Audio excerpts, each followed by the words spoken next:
भगवान गौतम बुद्ध की इन बातों में छिपा है अशांत मन को शांत करने का मंत्र। आप भी जाने, चंचल मन को शांत करना बहुत जरूरी होता है, क्योंकि अशांत मन में कई सवाल होते हैं और यह इधर उधर भटक सकता है। गौतम बुद्ध मन को शांत करने के आयामों के बारे में बताते हैं। बुद्ध अमृतवाणी हम सभी जानते हैं कि व्यक्ति का मन बहुत चंचल होता है।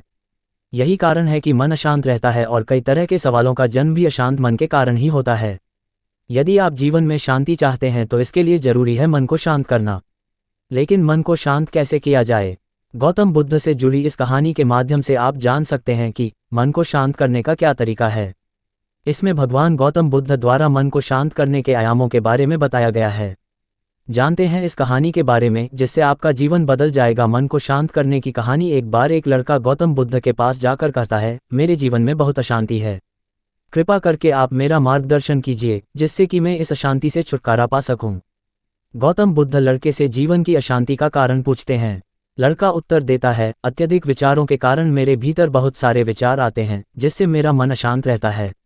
बुद्ध मुस्कुराते हुए कहते हैं, ऊपर आकाश की ओर देखो और बताओ कि तुम्हें सूर्य दिख रहा है। लड़का ऊपर देखता है और कहता है, धूप दिख रहा है। बुद्ध उससे पूछते हैं कि अगर तुम लगातार धूप में खड़े रहोगे तब क्या होगा? वह कहता है, मुझे अत्यधिक गर्मी लगेगी और शरीर में बेचैनी होगी। बुद्ध लड़के से कहते हैं कि अगर धूप में खड़े रहने से तुम्हें गर्मी लगती है तो इसमें दोष किसका है, सूर्य के ताप का या तुम्हारा? लड़का कुछ सोचने के बाद कहता है, इसका जवाब आप भी बताइए। बुद्ध कहते हैं, सूर्य का काम है ताप देना और ताप का काम है गर्मी लगना। ऐसे में तो दोष तुम्हारा ही है कि तुम धूप में जाकर खड़े हुए जिससे कि तुम्हें गर्मी लगी। तुम्हें अगर शीतलता चाहिए तो तुम्हें छांव में रहना होगा। ठीक इसी तरह चंचल मन का भी स्वभाव होता है विचारों और भावनाओं को जागृत करना। विचार क्षण भर के लिए होते हैं, लेकिन विचार से पैदा हुई भावनाएं देर तक टिकी रहती है। लेकिन ये तुम्हें निर्णय लेना है कि तुम्हें विचार और भावनाओं के साथ चलना है या अलग दिशा बनानी है। कैसे करें मन को शांत? बुद्ध कहते हैं, मन को शांत करने के लिए तन के आयाम पर काम करना सबसे आसान तरीका है। शरीर के स्तर पर हमारी कर्मेंद्रियां और ज्ञानेंद्रियां है। कर्मेंद्रियां कर्म और ज्ञानेंद्रियां ज्ञान से जुड़ी होती है। इससे हम अपनी संवेदनशीलता को बढ़ा सकते हैं, यानी हम जो भी काम करें उसे आनंद के साथ करें। मन के आयाम से हटकर तन के आयाम पर जाने से ही तुम्हारा चित्त शांत होगा। ऐसा करने से तुम मन के आयाम से हटकर शरीर के आयाम पर आ जाओगे, ठीक उसी तरह जैसे तुम धूप से हटकर छांव में आ सकते थे। मन के आयाम से हटने पर तुम्हारी जागरूकता तन पर आ जाएगी। जब तुम तन के आयाम पर काम करोगे तब तुम्हारा चित्त शांत होगा।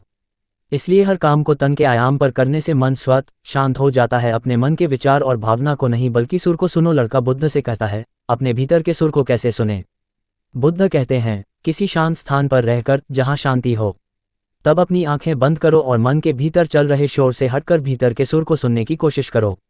सुर निरंतर चलता रहता है, लेकिन बाहर के शोर के कारण तुम अपने मन के भीतर चल रहे सुर को नहीं सुन पाते हो। जब तुम अपने दोनों कानों को अपने हाथों से बंद कर दोगे तभी मन के सुर को सुन पाओगे। इस तरह तुम मन की अशांति से दूर हो जाओगे और तुम्हारा मन शांत हो जाएगा। सूचना सिर्फ मान्यताओं और जानकारियों पर आधारित है। यहाँ ये बताना जरूरी है कि यह मेरा वीडियो किसी भी तरह की मान्यता जानकारी की पुष्टि नहीं करता है। किसी भी जानकारी या मान्यता को अमल में लाने से पहले संबंधित विशेषज्ञ से सलाह लें। धन्यवाद।